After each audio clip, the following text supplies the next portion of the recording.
Om Namo Bhagavate Vasudevaya.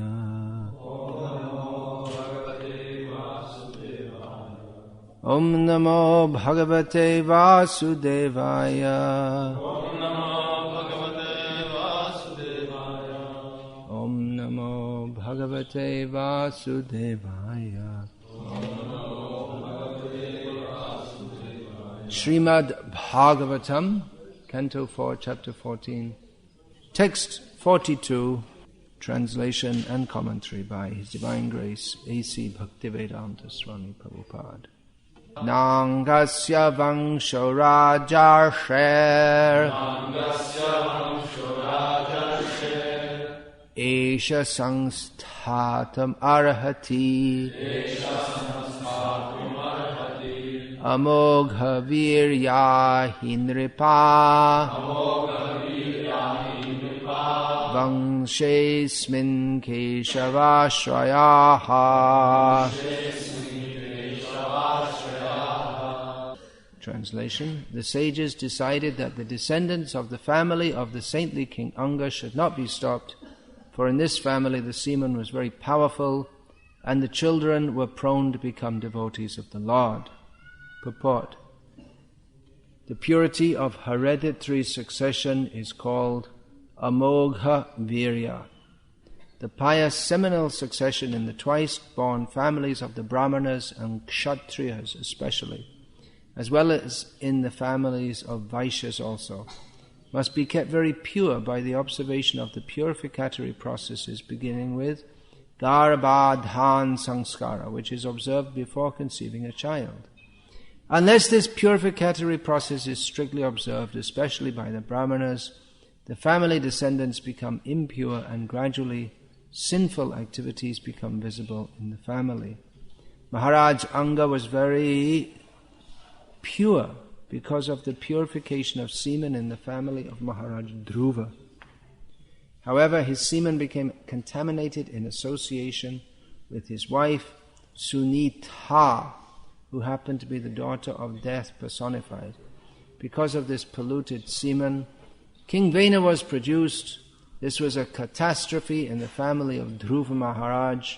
All the saintly persons and sages considered this point, and they decided to take action in this matter as described in the following verses. Among the many points we can understand from this verse and Srila Prabhupada's commentary on it is one important point of the functioning of Vedic polity, that the sages, Brahmanas, they took important decisions by consensus or after consulting among each other. It might not be exactly by consensus as we understand it in the modern age. The details of this are not given. In the modern age it's considered everyone has a vote and everyone has equal rights. In Vedic culture, the Brahmana, the kings would have an assembly of ministers, which means Brahmanas, trained persons. And the ministers the king would consult the ministers for important decisions. Here we see there's no king. And it doesn't specifically say that the ex-ministers of the king were assembling, but the Brahmanas. Not all Brahmanas are ministers by any means, but they're all concerned with the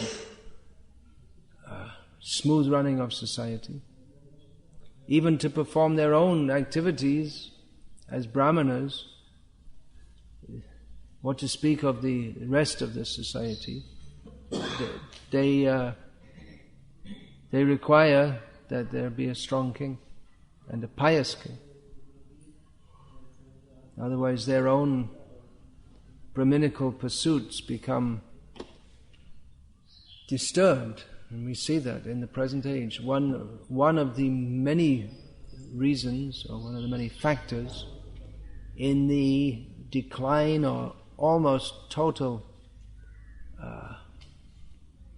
ceasing of the Brahmana class as it was traditionally, one major factor is that there are no pious kings to support them. Rather, this dasyu, that word is used in the Bhagavatam for the kings in Kali Yuga.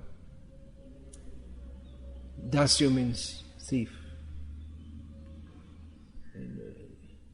armed robber, not just someone who sneaks up and snatches something when you're not looking, but armed robbers. So they've taken all the properties away from the Brahmanas, and they've destroyed the culture in which Brahmanas can live and work. So Brahmanas, they've become what they are today, non-Brahmanas. So the sages, they consulted among themselves, and I said it may not be exactly consensus as we conceive of it at the present time.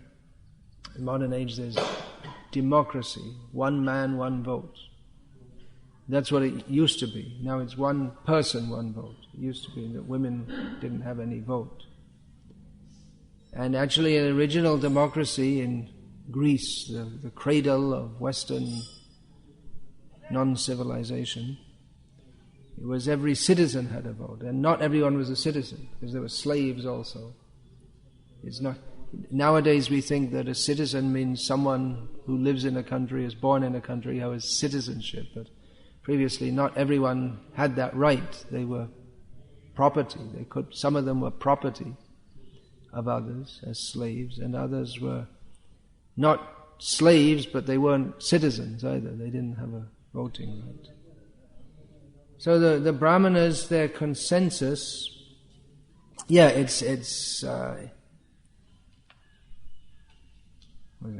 would get together and discuss and then come to a decision. But they weren't actually ruling society. It's not that the Brahmanas had an oligarchy, but they would give advice, and in severe situations, they themselves removed the king, the previous king, because he was so bad. They were able to do that. But generally they had an advisory role, and it was expected that the king, after taking their advice, would follow it. So they were actually very powerful in that sense. And the king also had to have enough discernment to appoint good ministers, although it would usually come down in a family line. That when the outgoing king died, that's how he was outgoing, he would remain king up until death, or he might in old age appoint a prince regent to rule, as Dasharath desired to do with Lord Rama. But the ministers would remain the same. It's not that they'd have a new cabinet and be a total change each time, just a very stable system. So actually the Brahmanas, they were very powerful. And I was saying it's not exactly consensus, because even among the Brahmanas, it's not that they'd all discuss and then they take a vote and then it's 7-6, okay, passed. It might. But they would discuss, and generally even among the Brahmanas, some would be considered more senior, more learned, more wise, and it's not legislated like that. A lot of the culture went along by understanding. Just like in Britain, they don't have a constitution. It runs according to understanding of certain principles. So, the elder, the one who's considered, he might be called the Prime Minister in modern language, with Mukhya Mantri, I guess it means the same thing. And then he would convey the message of the brahmanas to the king. If the discussion wasn't in an open assembly with the king, then they could discuss among themselves and come back, or a deputation might go to offer their opinion to him like that. Because there could be very different opinions on what to do. And someone has to make a decision. Just like, just to give an example, within our society, ISKCON at the present time, there's, among many, many various issues which are always going on, there's some informal movement or some pressure being brought to the GBC body to enact the Srila Prabhupada's direction of management, which Srila Prabhupada wrote down in 1974 and was never implemented. So it's just like people say, well, you can make some compromise on certain issues and do a little bit of this or a little bit of that, but either in this instance you either implement it or you don't. So there may not be give and take or some kind of mutual rapprochement, but it may be that they have to decide one way or the other, and if you decide one way, then certain people will be happy with that and others will be unhappy, and if you decide another way, then the other, just like this Telangana issue, it's insolvable as long as these people insist that there should be, Telangana should be separated from Andhra Pradesh. Possibly they could make. Anyway, I'm just making that. I don't want to get into that, but some issues, often issues are very complex, and then it requires someone to give a decision, just like, whereas in the modern age it's decided, well, everyone voted and then it came out, that someone got more votes than the other. Or actually in democracy it often works out the person who takes charge, according to the legal process, gets less votes, as happened with George Bush Jr. He had less votes, but according to the system that was set up, that he was made the President of the United States of America, because that was the system. It doesn't exactly work out that the person who gets the most votes gets the post, or that the decision is made according to the most votes. So, well, that's another discussion. And there's a discussion of proportional representation, but it's so complicated. And so, what's the perfect system? What is the perfect system for governing this material world? Any suggestions? What do you think? Make Sabyasachi the dictator for the whole world? And makes any suggestions? What about Varnashram? Enlightened monarchy. So Varnashram is perfect system.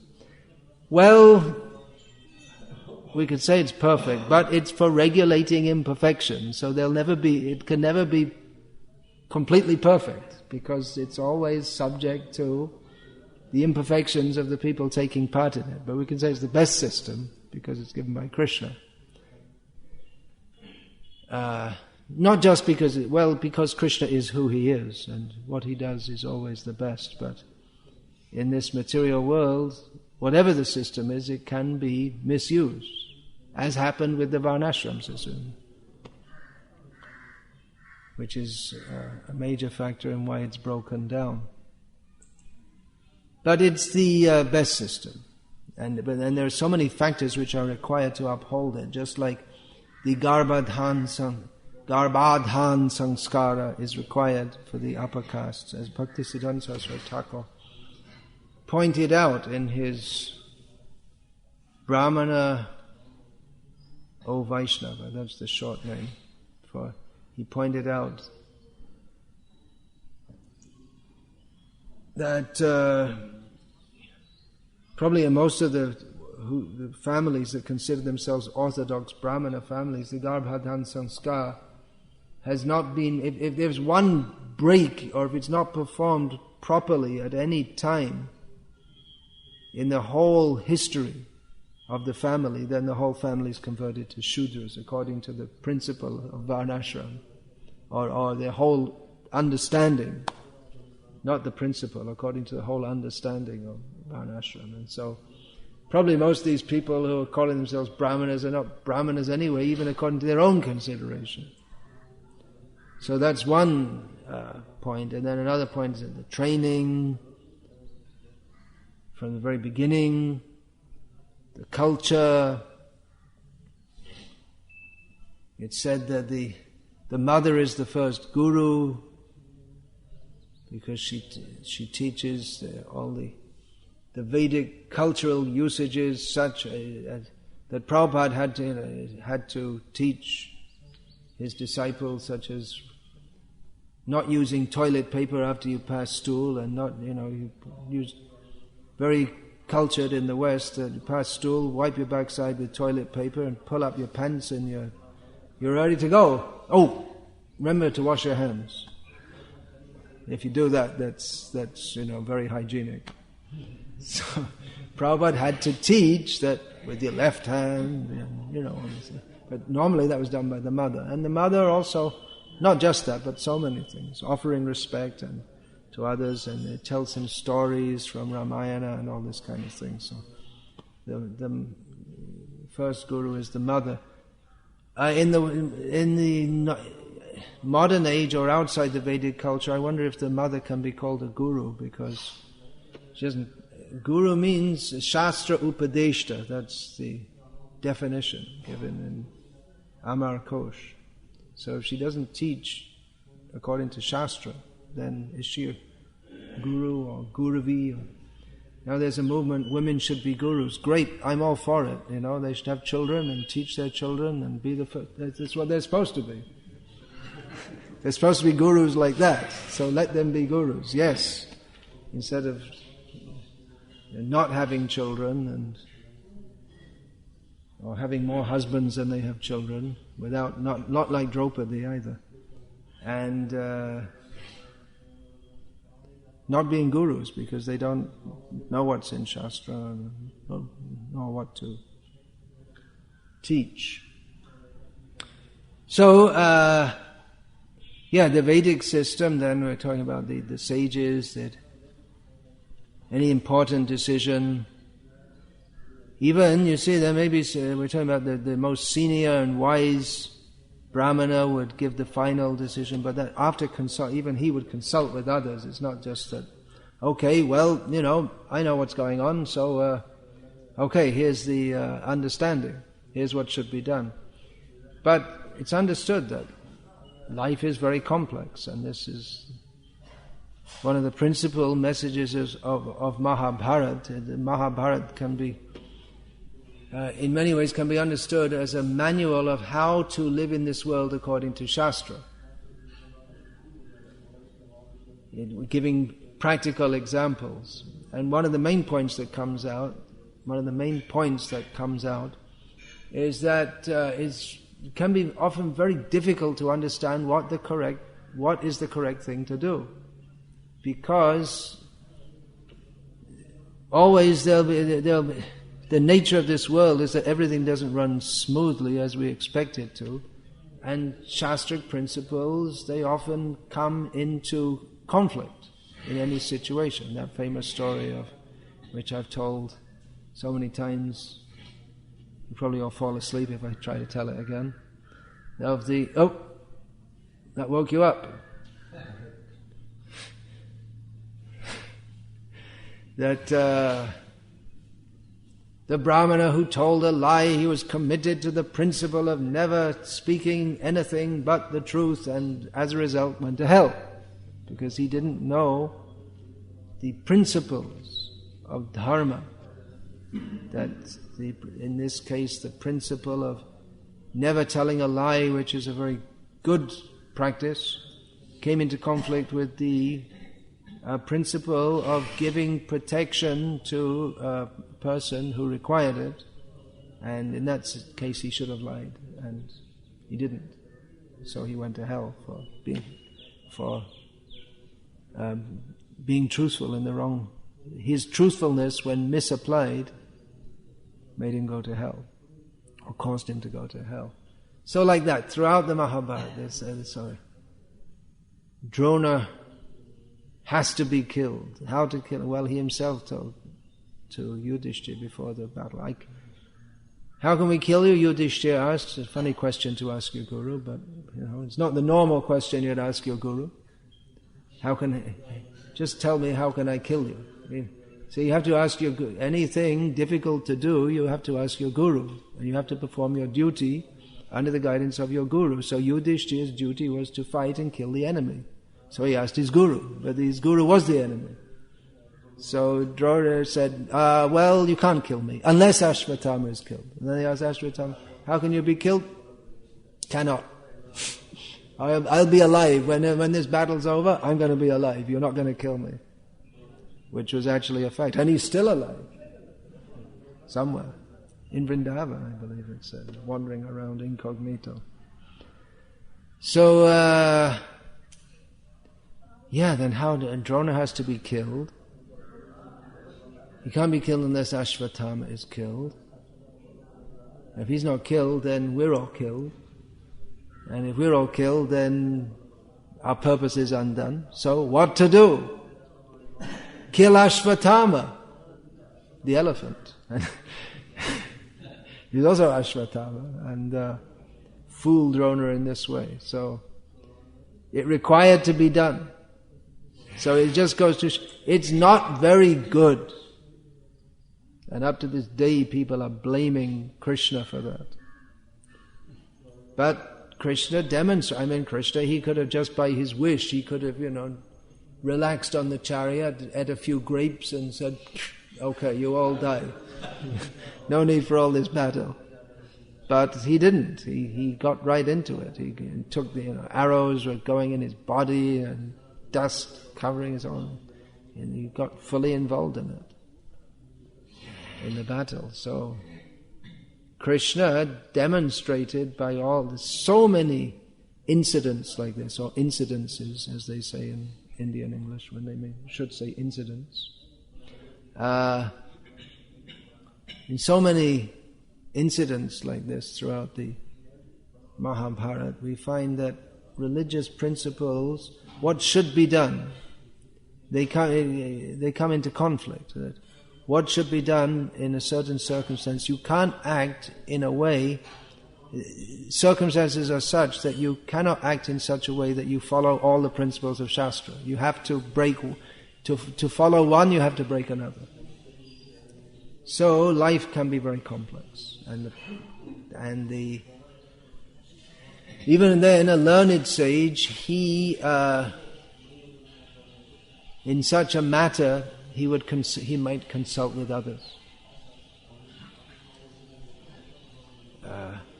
but then he would take the final decision, and it might not be just that it's his right, but that why is it always him? But it's also his responsibility. He has to, at the end of the discussion, he has to take a decision that will advise the king in this way, or there was no king in this way, in this time. So, it's privilege. Sometimes people say, oh, why does this person have this privilege and that privilege? But with privilege always comes responsibility. And the responsibility is not always... often it's not easy to discharge, but still it has to be discharged, and that's the meaning of responsibility. That that's what one of the main messages of Krishna to Arjuna in Bhagavad Gita, that you have to discharge your duty. You have to take the responsibility. You can't be negligent. You can't just leave the battle and just, well, I don't like this battle, so, hurry ball, see you all later. Have a good fight. Tell me what happened. Of course, Balaram did that, but his case was different. He wasn't directly involved as Arjuna was. So he had to, the chief Brahmana had to take responsibility and assist. It's different to the modern age, in which they'll discuss and then everyone will form their own opinion based on the discussion, or maybe not based on the discussion, maybe they've already made up their mind before they started, or whatever. But at the end of discussing the issue, then everyone votes. They make a proposal. Okay, I think we should do like this. What do you think? Seconded. Okay. Any other proposal? All right, take a vote. And whatever the vote is, that stands. But among the sages, then it would be that, all right, everyone discusses, and then the senior, they would, after hearing everything, just like something like a judge in the court, he'd say, okay, I've heard this and I've heard that, and all right, this is my decision. And then everyone, all right, okay, we accept that. Because he's supposed to have a deeper insight into all the issues. And in an important case, the judge will also explain his verdict. And he'll explain, especially if he gives a heavy punishment, or maybe if he gives a punishment that's much lighter than might have been expected, he'll explain why. So this is the culture. It's very it's an enlightened culture, actually, but it's probably not possible in the modern age because people are so unenlightened. It's not just that the culture is different and where people are used to having equal votes, but just people are so stupid that they can't understand. Pravriting cha nivriting cha janana vidura suraha. They can't understand what's proper and what's not proper. People are extremely dull-headed. And even if they are so-called intelligent, as we see there's quite a common t-shirt that I was born intelligent, but then I got an education. It's like the education makes you stupid. And it makes you the modern educational system makes you particularly stupid because you actually think that you're becoming more intelligent while you're going through it, but actually you become more stupid. It's just like in this Dawkins, the God Delusion book, he's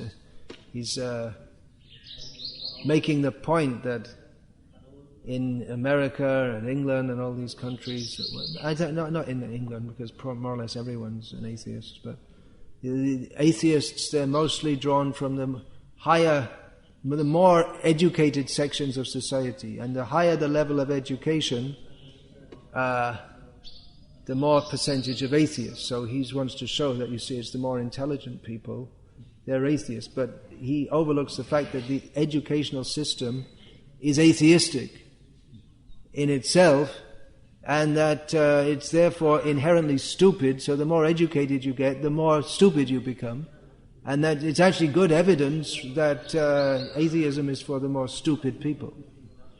And even that is wrong.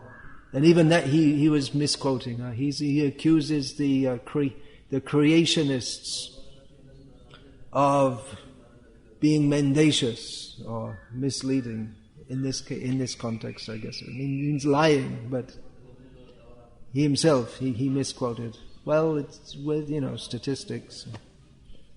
What can you do? So, all these cultural usages, people would protest in the modern age. This is not fair. It is not right. Why should a few people decide the fate of everybody else? Everyone should have their voice. Everyone should have a say. But it's actually a very stupid idea if anyone's got any brain left to think about it. That people who they don't know the issues, they're not trained in good character, they don't know what the purpose of life is, and then why should they decide how society should be run? It's andha paramparanyai, the blind leading the blind. So actually the Vedic system is an excellent, the best system, but how can we convince people of that? Well, I guess we ourselves should exemplify among ourselves, among the society of Vaishnavas, how well we work together, how good character is inherent in those who take to the process of Krishna consciousness, but it's often very difficult it seems difficult to bring people to a better standard of culture and character. It often seems very difficult to do that. So we're still very, although it might be considered that our devotees are more mature than when we first joined, than when Prabhupada started this movement in the 1960s. But in many ways we still have a long, long way to go to come to the standard or to come to the standard in which Srila Prabhupada suggested that by democracy, people were, on seeing the behavior of the devotees, they'd vote for Krishna-conscious leaders. Well, we're still a long, long way from that. It just seems like a dream at the present time. From the external point of view, or what we might in a worldly sense call the realistic point of view, our movement is just very small and insignificant, and no one has, even someone might think this art, they might ask this, the art of living, or previously this transcendental meditation guy, they might ask them for, someone might think to ask them about state polity or methods of government or decisions to be made. They might, not very likely, but they might, but they don't know one would think of asking. Who would they ask anyway? I mean, who is the leader in this movement? It's difficult to see. Everyone's the same. It's all one.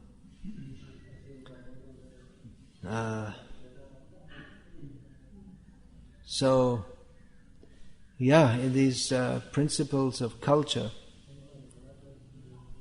if they're adhered to, they actually help to make one a better person. It's not that just by being in the Vedic culture one is a saintly person, because in many ways, Ravana, for instance, was following Vedic culture.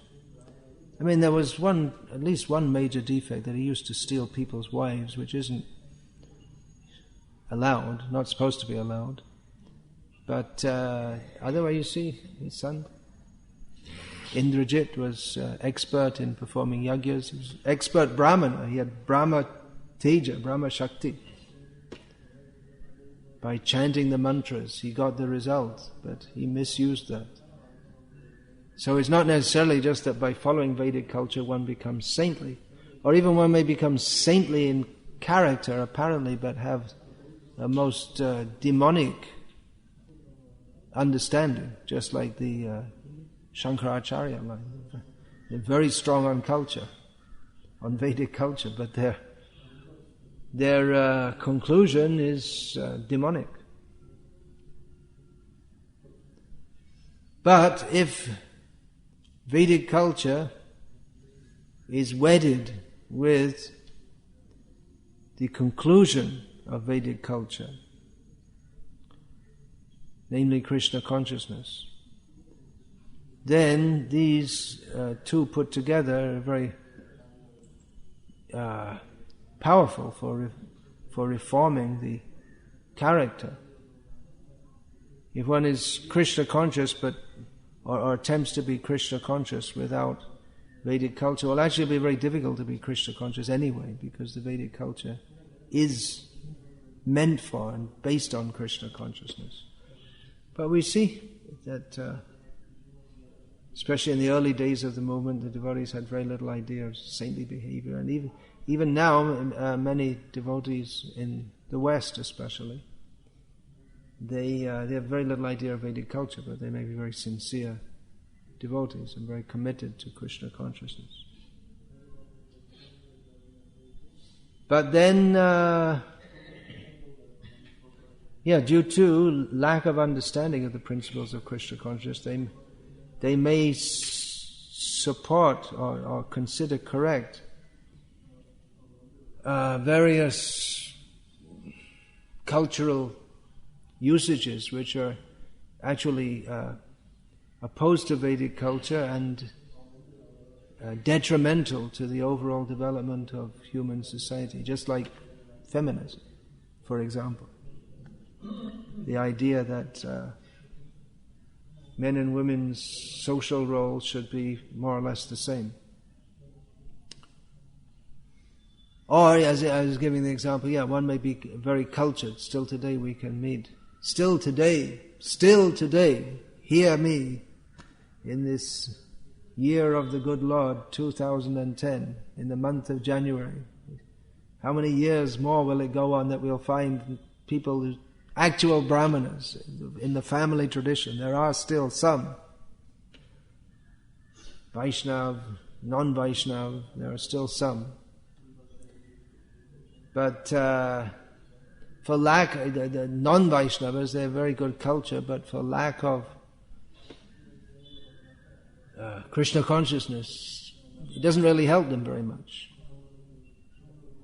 Dharma svanushtita pungsa vishvaksena katasuya notpadiyad yadiratim shrama eva hi kevalam. That they may be very cultured, but because they're not Krishna conscious, they're not attempting to be Krishna conscious, then we can say, well, it's an activity that they perform. That's all. Shrama eva hi kevalam, especially the karma kandis. I mean, they do a lot of shram.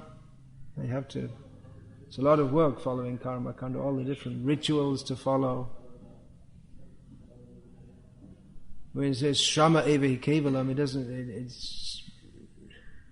It could refer to people carrying heavy weights on their backs, literally, but more likely to refer to, or more like to be understood as referring to ritualistic followers of the Vedic culture, who they perform so many things to follow, so many rituals, but ultimately what's the use if you don't have a taste for understanding Krishna?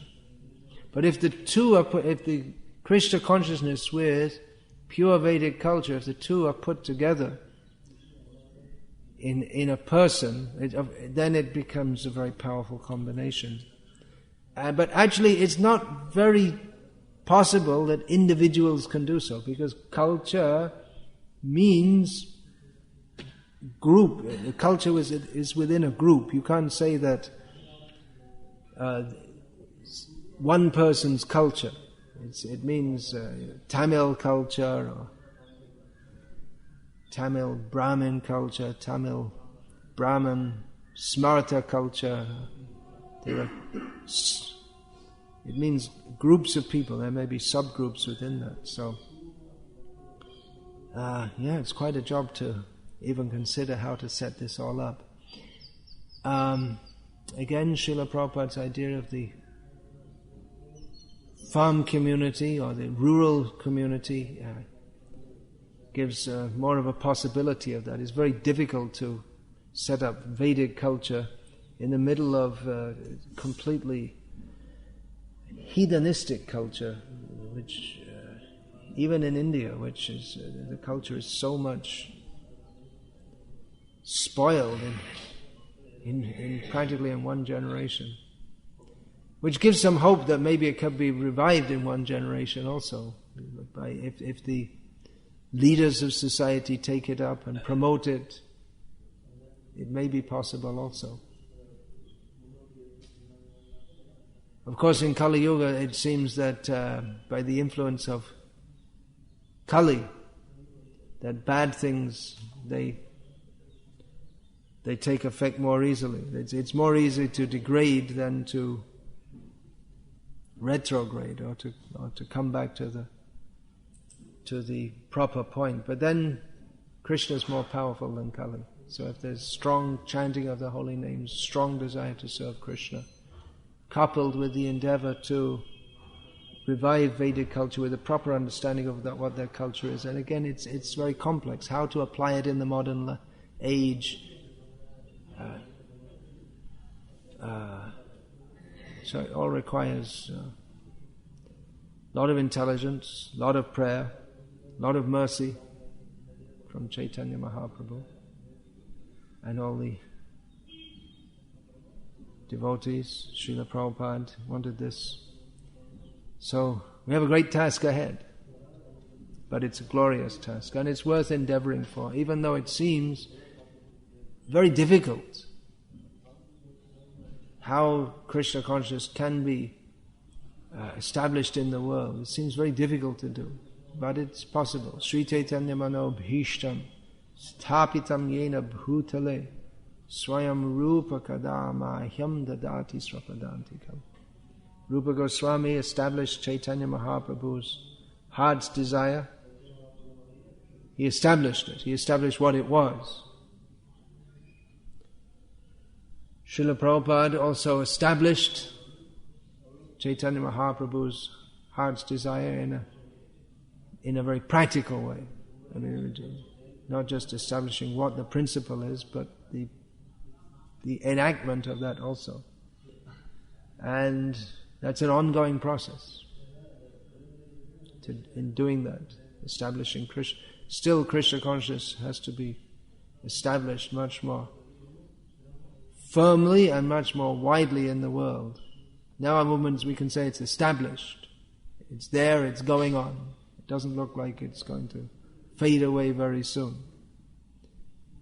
But to establish it, the next level of actually being accepted as, at least as a widely accepted as an alternative, and then the next level is that it becomes the predominant culture in society. So there are levels of establishing Chaitanya Mahaprabhu's desire. Rupa Goswami at one level, and then all acharyas, their job is to establish in this. Gauriya Vaishnava acharyas, they become an acharya by establishing in the world, at least among one person they are an acharya to, or whoever their disciples are. They establish in the world the mission of Chaitanya Mahaprabhu. Srila Prabhupada brought that mission as Chaitanya Mahaprabhu desired. That was his heart's desire, to bring this movement all over the world. So that's done, and it's an ongoing job. We all have our part to play. Hare Krishna. Any question or comment about this, please? Guru Maharaj, in ISKCON today, in NCC meeting or RGB or other meetings, the way to take decision is by voting. Is this what Srila Prabhupada... Is the voting system what Prabhupada wanted? Yes, in the GBC. He wanted that. The system was they would take a vote and then it would come to Prabhupada and then he would say yes or no. Mostly said yes, sometimes he would change the whole thing. Just like it was decided that all the women without husbands would have to leave the temples as GBC resolution. Prabhupada threw it out. Didn't accept it, for instance. Who should do that today? If anyone should do that, well, I don't see that Prabhupada, he didn't appoint one acharya who would be the final word on everything. He wanted the GBC to manage by a vote system. So you can say it's a compromise for the modern age. There's one conversation also in which Prabhupada said that in the modern age there has to be democracy. He was talking about something in New Vrindavan. New Vrindavan, the discussion was going on about the schedules and who will be the president and who will be the... Yeah. And that direction of management thing is also based on more democratic procedures than at the present time. Although I asked Hari Shauri Prabhu that why wasn't that implemented? even though Prabhupada said it should be implemented. And he said that, well, Prabhupada later changed his mind because he thought it would introduce too much politics. It means the GBC has to be every 3 years, has to be changed. Temple president, I don't think it mentions in there, but at another time Prabhupada wanted temple presidents to be, well, in the beginning it was by vote. The first time, they said, Prabhupada, it was in New York, where Brahmananda was the natural leader there. Everyone looked at him as the leader, and so Prabhupada said, okay, so we'll have a vote, and who will be the temple president? And I think it should be Brahmananda. And everyone voted for Brahmananda. So, not surprisingly. So, yeah, that's coming up. So, would it create... They say there's quite a lot of discontent and within our movement, just in case you haven't noticed. And so there's this idea, well, we should change the system and vote GBCs every 3 years. And my opinion on this, for all it's worth, and I guess it makes absolutely no difference whatsoever, seeing as, even if I was to say it directly to the GBC body, which probably wouldn't make any size bit of difference. They'd probably like it because it more or less supports the general stand not to implement the direction of management. But, my overall thought is that we shouldn't implement something just considering the present situation in the society. We have to think for the next 10,000 years. If we're saying there's this problem and that problem in ISKCON, therefore we should make this change, we shouldn't just make a change based on what's going on now, but we have to see for the whole future of the movement. It's a very immature, short-sighted policy to make changes that are going to affect the whole society for the whole future just based on some present observation, which was one of my objections to the giving women more rights in ISKCON and everything, because it was considered women had been mistreated. But we have to consider the overall situation, and we're supposed to be moving towards Varnashram. Anyway, this point with... So that's one point, and then another point is that, there are problems within ISKCON, and you want to circulate the GBC, and it's considered the GBC isn't doing a very good job. All right, okay, accepted. But on the other hand, there is stability in our society, which comes from not changing. One of the reasons is that the GBC doesn't change, and one of the reasons that the movement is somehow or other in shape and still going on, notwithstanding all its problems, it means there is some stability, which if you're always changing everyone, then it becomes much less stable, and it's very difficult to enact long-term policies if you're always changing the leadership every 3 years. And definitely will create politics, and it'll be just... So there are pros and cons, but I don't see that it's just a given that we have to start voting everyone and change the system as it is now. So that's some thoughts, for all it's worth, which probably isn't very much, but anyway, there it is.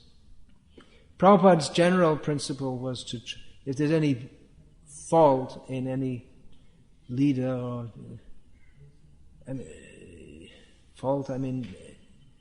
anything anyone does can be perceived by someone else as a fault. That's one thing. But if it's observed that there are problems, Prabhupada's general policy was to try to rectify rather than make a radical change. That was his general policy, as far as I can see. So, Hare Krishna. Any other questions, comments? Yeah. During Vedic times, and the higher... One other point, just as you said Vedic times, I was also talking about it. It is it's almost like a nebulous term, Vedic times or Vedic culture, because it's not that there was any one time when there was Vedic culture, and there were various manifestations and it's not that you can say, but among ourselves when we talk about Vedic culture, we're talking about what we consider it should be, maybe more than what it ever particularly was, because like I say, there's Varnashram as a system for regulating imperfection. But yeah, we can say more or less as things were going on during the time of Lord Rama. But even that was a compromise. Having a king is a compromise. Varnashram is a compromise. In Satya Yoga, there's no need of organizing society because everyone's Paramahamsa, apart from Hiranyakashipu. But among the forest sages, there's anarchy. I mean, anarchy is the best system, actually. But then people have to be good enough to live non-exploitive. Vedic culture, practically, the Varnashram system is it's a compromise for people who are less than perfect. So so we can talk about Vedic culture. I just want to make that point that it's a very broad term. Yeah. In the context of modern scholarship. In the context of modern scholarship. When they say Vedic times, they refer to what they consider to be the time when the Vedas were. Yeah, the Vedas were written down, and then later came the Puranas, and even the Vedas, and then later came the Upanishads, and anyway. Modern scholarship. Modern scholars have written many good books which can be well utilized by devotees. They're very good for fuel, making chapatis, and so we thank them for their contributions, and we can take them all and use it all, and you can all be used in Krishna's service. They can all get a lot of benefit. Okay, we'll finish there. Hare Krishna. All glories.